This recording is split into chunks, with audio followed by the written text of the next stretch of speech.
الله أكبر.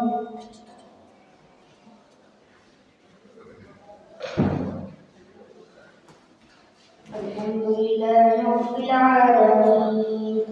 الرحمن الرحيم مالك يوم الدين إياك نعبد وإياك نستعين اهدنا الصراط المستقيم صراط الذين أنعمت عليهم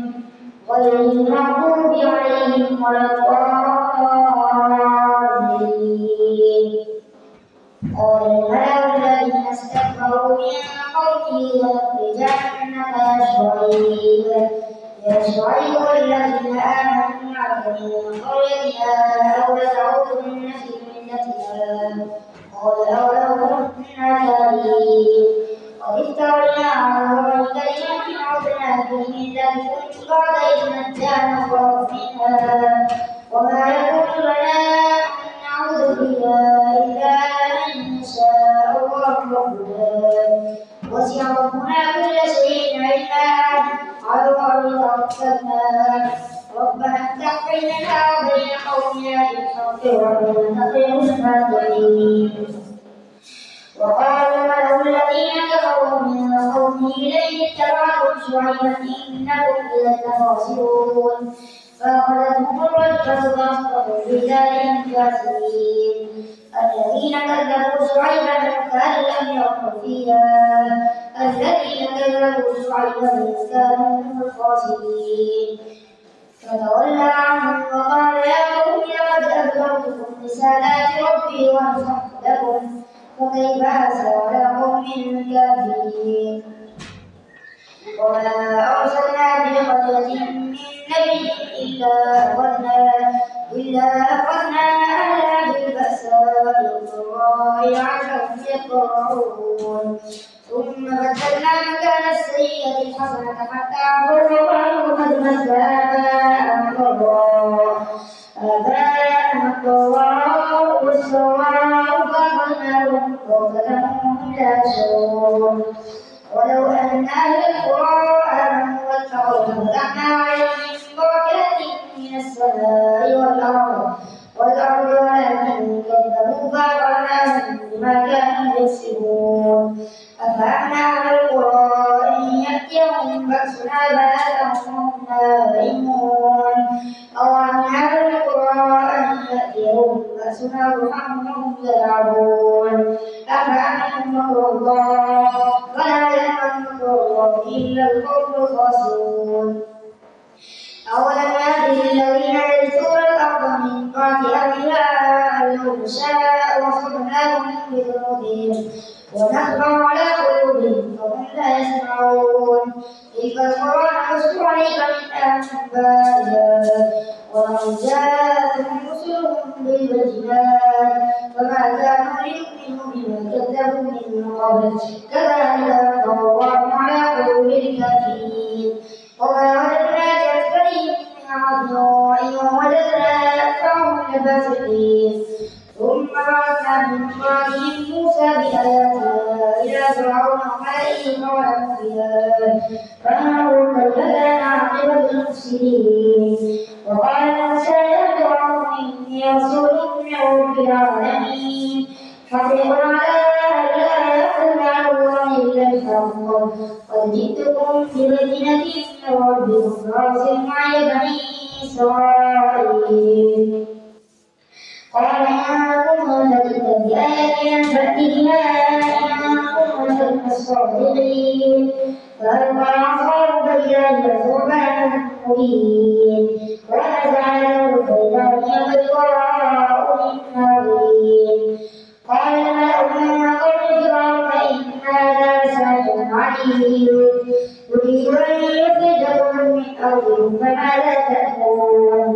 قالوا أرجع وقالوا واصل في المدائن حاشرين يأتوك بكل ساحر عليم. وجاء السحرة فرعون قالوا إن لنا لأجرا إن كنا نحن الغالبين. قال نعم وإنكم لمن المقربين. قالوا يا موسى إما أن تلقي وإما أن نكون نحن الملقين قال ألقوا فلما ألقوا سحروا أعين الناس واسترهبوهم وجاءوا بسحر عظيم وأوحينا إلى موسى أن ألق عصاك فإذا هي تلقف ما يأفكون ووقع الحق وبطل ما كانوا يعملون فغلبوا هنالك وانقلبوا صاغرين وألقي السحرة ساجدين قالوا آمنا برب العالمين رب موسى وهارون قال فرعون ما كنتم به قبل أن آذن لكم إن هذا لكم نذرته في المدينة لتخرجوا منها أهلها فسوف تعلمون لأقطعن أيديكم وأرجلكم من خلاف ثم لأصلبنكم أجمعين قالوا إنا إلى ربنا منقلبون وما تنقم منا إلا أن آمنا بآيات ربنا لما جاءتنا ربنا أفرغ علينا صبرا وتوفنا مسلمين وقال الملأ من قوم فرعون أتبعوا موسى وقومه ليفسدوا في الأرض ويذروا آلهته قال سنقتل أبناءهم ونستحيي نساءهم وإنا فوقهم قادرون قال موسى لقومه استعينوا بالله واصبروا إن الأرض لله يورثها من يشاء من عباده والعاقبة للمتقين قالوا أوذينا من قبل أن تأتينا ومن بعد ما جئتنا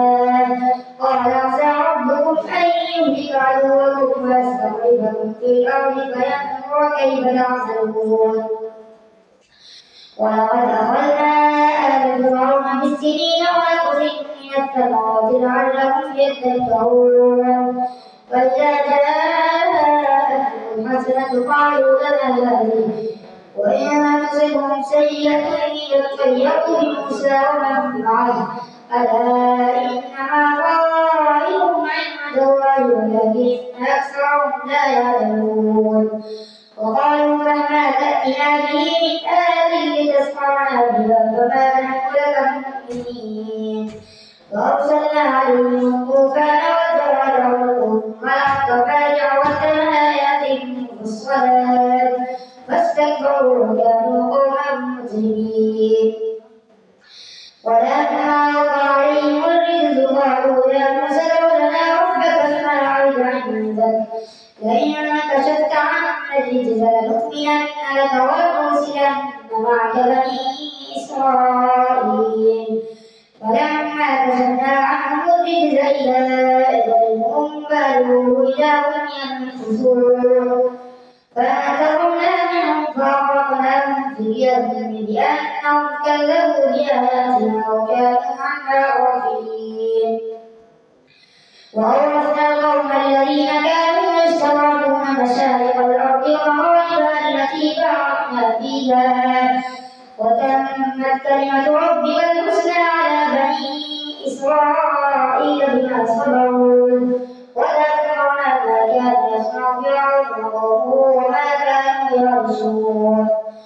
وجاوزنا ببني إسرائيل البحر وعلى قوم يعكفون على أصنام لهم قالوا يا موسى اجعل لنا إلها كما لهم آلهة قال إنكم قوم تجهلون إن هؤلاء متبر ما هم فيه وباطل ما كانوا يعملون قال غير الله يخرجكم إلها فضلكم على العالمين وإذ أنجيناكم من آل فرعون يسومونكم سوء العذاب يقتلون أبناءكم ويستحيون نساءكم وفي ذلكم بلاء من ربكم عظيم الله أكبر سمع الله لمن حمده الله أكبر الله أكبر الله أكبر الله أكبر. الحمد لله رب العالمين الرحمن الرحيم مالك يوم الدين إياك نعبد وإياك نستعين اهدنا الصراط المستقيم صراط الذين أنعمت عليهم غير المغضوب عليهم ولا الضالين.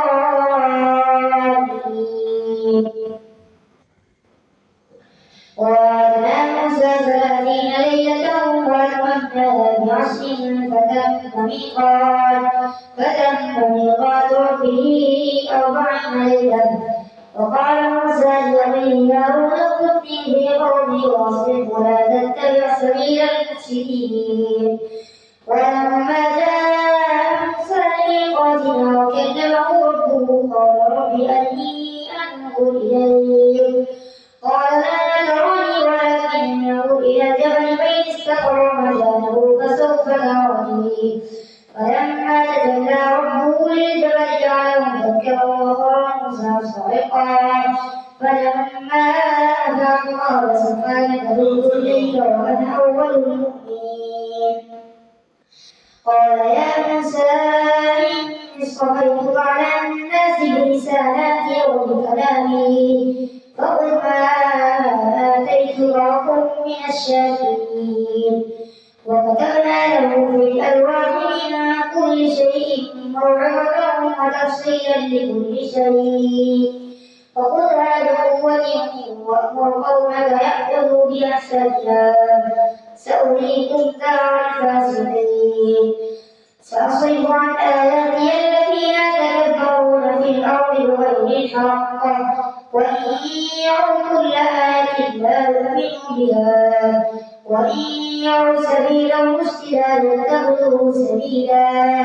وإن يروا سبيل الغي يتخذوه سبيلا. ذلك بأنهم كذبوا بآياتنا وكانوا عنها غافلين. والذين كذبوا بآياتنا ولقاء الآخرة حبطت أعمالهم هل يجزون إلا ما كانوا يعملون.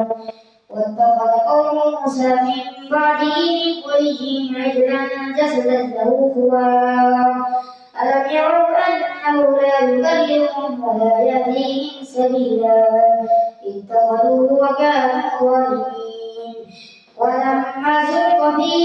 أيديهم ورأوا أنهم ضلوا قالوا لئن لم يرحمنا ربنا ويغفر لنا لنكونن من الخاسرين.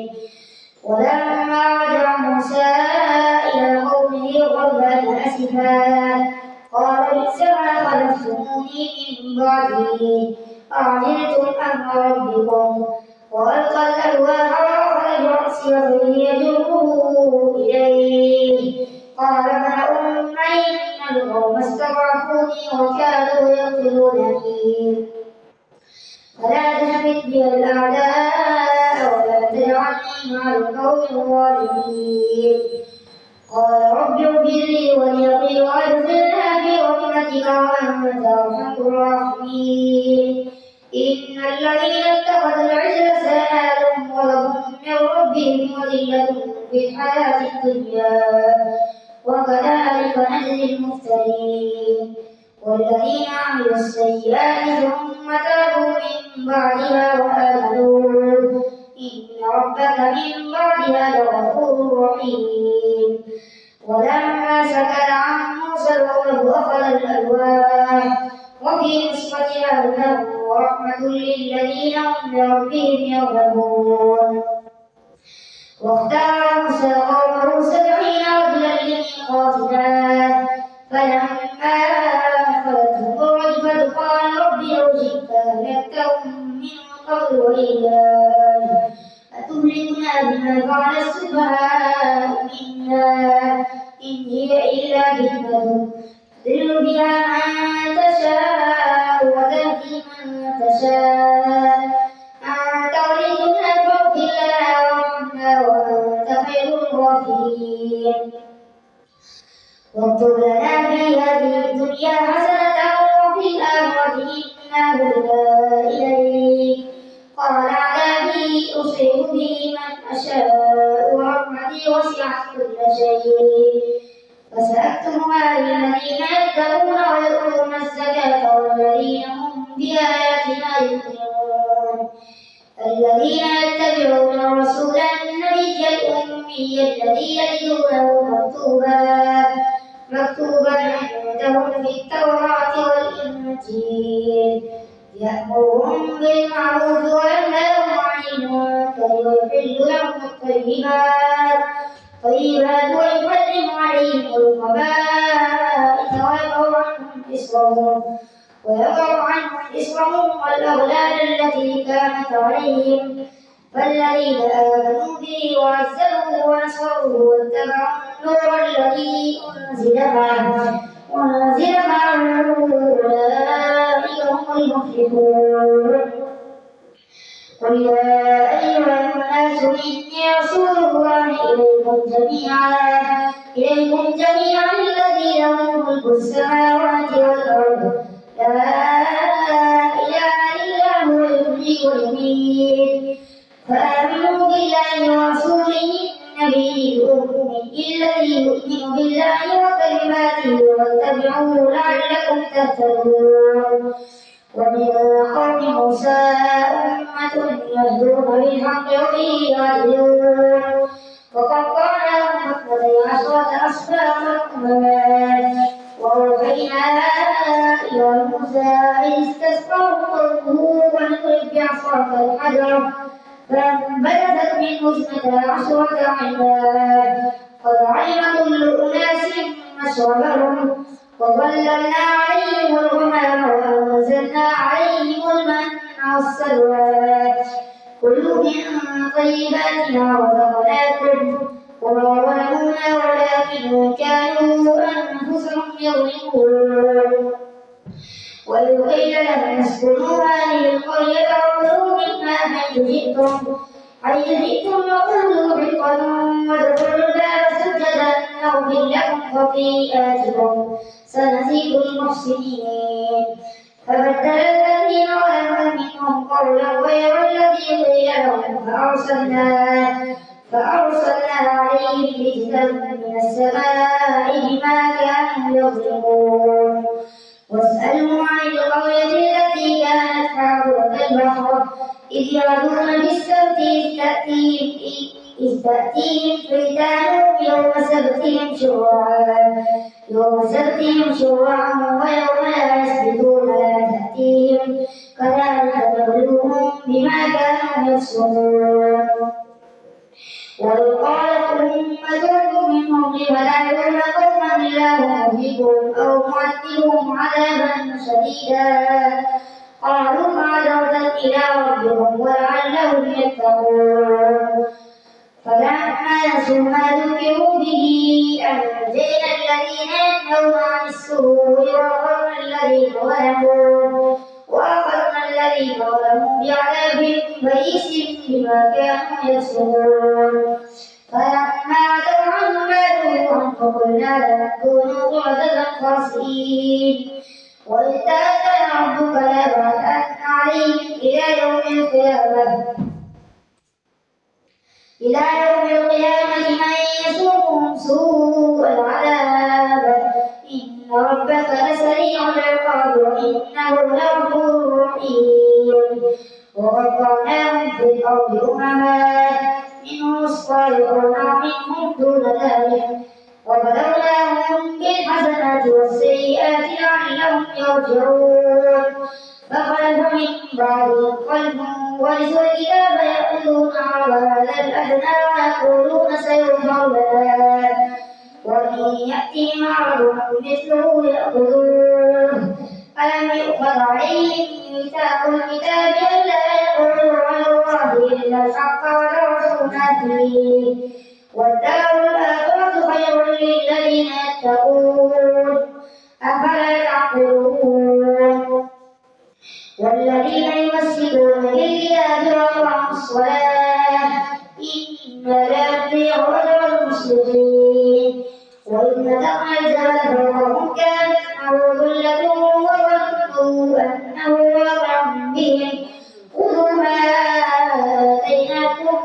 بأسوة واذكروا ما فيه لعلكم تتقون.